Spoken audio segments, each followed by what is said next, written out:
Well, first of all, welcome back to TIFF. It's always great to have you here. I'm so happy to be back here. And this is fantastic. And I wanted to know where your passion for butter came from. My passion just came from the script. The chicken and the egg, the script came, and then the love for butter came.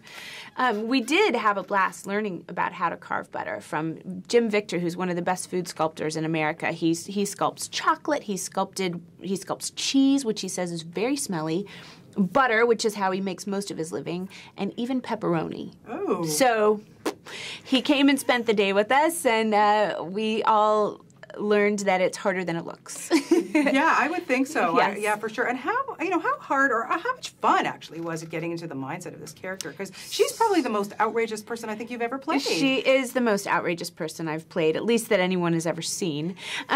She is a bit diabolical.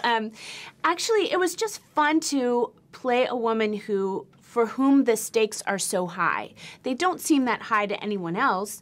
Her husband has been this champion butter carver for 15 years, and he doesn't carve anymore. He decides not to. But for her, that is a life crisis. Unlike anything, it's like the earth is crumbling around her.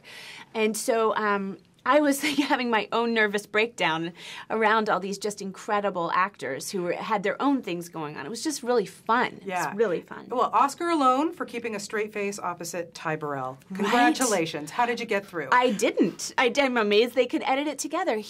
Ty Burrell of Modern Family, of course, is just funny. He's just one of the funniest people you could ever hope to work with. But everyone on this film was. Hugh Jackman was funny. Olivia Wilde was funny.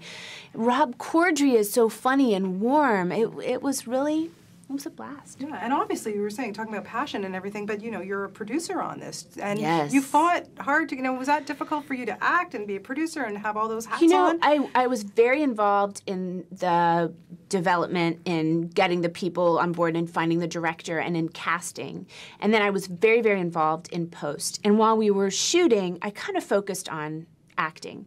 I felt like there were other producers there. They didn't really need me. I didn't have that much to offer. I was there and I was part of the conversations, but I wasn't, I was mostly acting and taking care of my kids. And then once it ended, I kind of got in the thick of it again. Yeah, it's really great. It really is a lot of fun, this film. And I love that, people have to know because you have to sit through the credits. But don't you think bloopers are like really the best part of a film? I mean, Harvey Weinstein added this gag reel at the end of the movie, and at first we said, are you crazy? And then people love it so much that you just think, okay, go for it. Yeah. When I love the fact that you were just mixing things up like crazy, whether it's drama or comedy or whatever, action or whatever.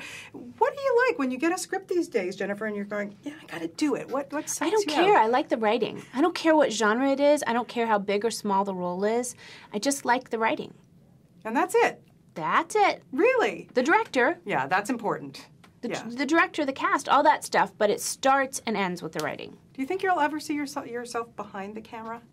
Is that something you want to do? It's far away. There's not really room for two directors in a family with kids. I think it's such a hugely time-consuming process, and I have so much respect for what my husband does, but he can do it for now.